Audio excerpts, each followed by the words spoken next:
The horror genre didn't begin as mainstream, with the genre only in recent years hitting the highs with larger audiences. Get Out, A Quiet Place and Hereditary being some of the scariest films to hit the big screen in recent years. However, as great as these movies are, there have been many duds over the years, with the genre notorious for its low budget effects and restraints. So today on Top 5 Scary Videos, I'm going to be counting down our list of the top 5 worst horror movies you should never watch. Let's jump in. Coming in at 5, The Ginger Dead Man.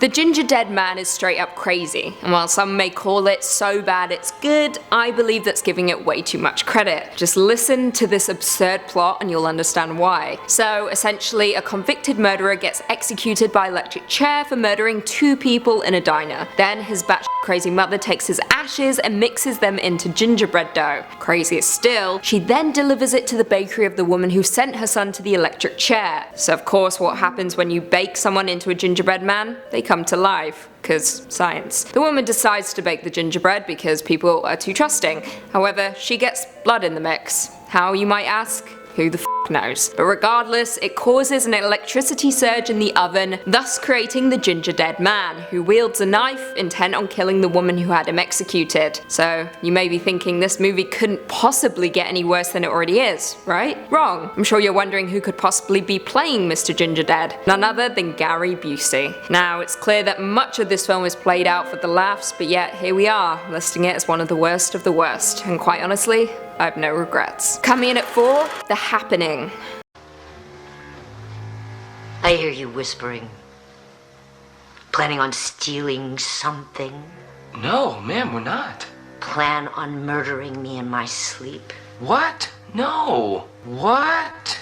No. Of course this train wreck was going to make an appearance on our list. I mean, how could it not? We were totally wowed back when M. Night Shyamalan blessed us with the breakout horror hit The Sixth Sense, and of course his somewhat superhero film Unbreakable. He became a Hollywood king, but not just a king, a plot twist king. However, he had a momentary lapse in judgment when he came out with truly horrendous movies, including Lady in the Water and the 2008 aforementioned train wreck The Happening, Shyamalan's first R-rated movie. The film starred Mark Wahlberg as Elliot Moore, a science teacher engaged in a biological conspiracy after the northwestern US is plagued by mass suicides. Now, the plot is passable, but sadly nothing saves this movie, especially not Zooey Deschanel, who plays Wahlberg's wife, and definitely not the invisible attacker who is chasing down this bizarre couple. Now, you may think that perhaps the twist could save the movie. I mean, it's Shyamalan's forte, right? Wrong. Turns out that the plants were the villains all along and were in a fit of revenge against humans. Yep, need I say more? The plants. Coming in at 3, House of the Dead. There must be some kind of scientific explanation for this. It's not human. It's like it's been mutated. So what now?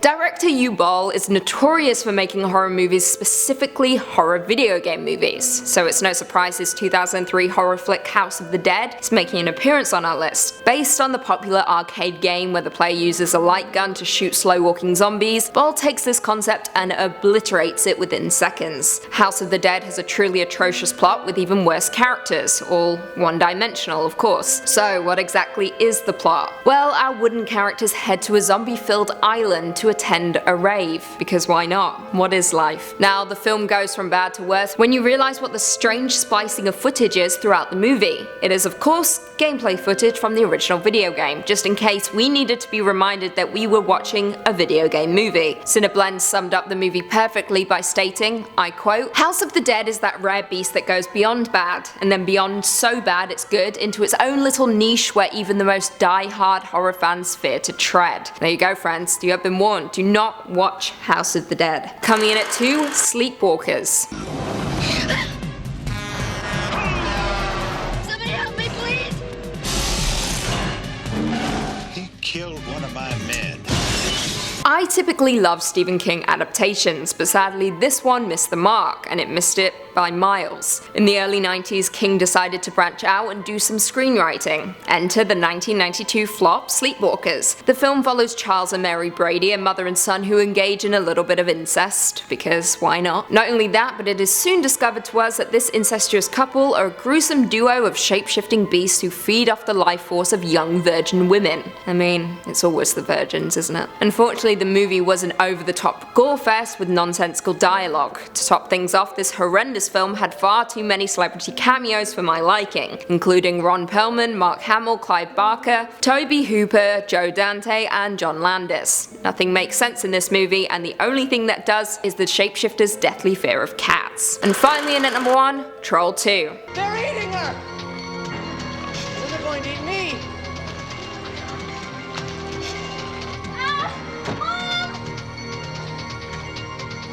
A somewhat sequel to the 1986 movie Troll, Troll 2 is utterly bizarre. It makes very little sense, even for hardcore horror fans. The film tells the tale of a family terrorized by a gang of goblins. That's right, goblins, not trolls. There are no trolls in the movie. Makes sense, right? Nope, not at all. Anyway, as it turns out, these goblin guys are vegetarians. They turn to the plants before turning to their human captives. It's a dim-witted film that has literally nothing going for it, and it's often seen as a result of a culture clash between the Italian filmmakers and the American film establishment. The film is so bad it garnered the high score of 6% on Rotten Tomatoes, with the film going down in cult movie history as one of the worst movies of all time. On a more comical note, the child star of the movie, Michael Paul Stevenson, hated the movie so much he made his own documentary about it called Best to Worst Movie. Now, that's a film you should watch. Well, there we have it. Do you guys agree with our list? Were there any terrible horror movies that we missed? Leave us all your thoughts and feelings in the comments down below, and perhaps we can do a part 2. If you haven't already, be sure to give this video a big thumbs up, subscribe, and turn on notifications so you never miss another scary vid. Until next time, see you later.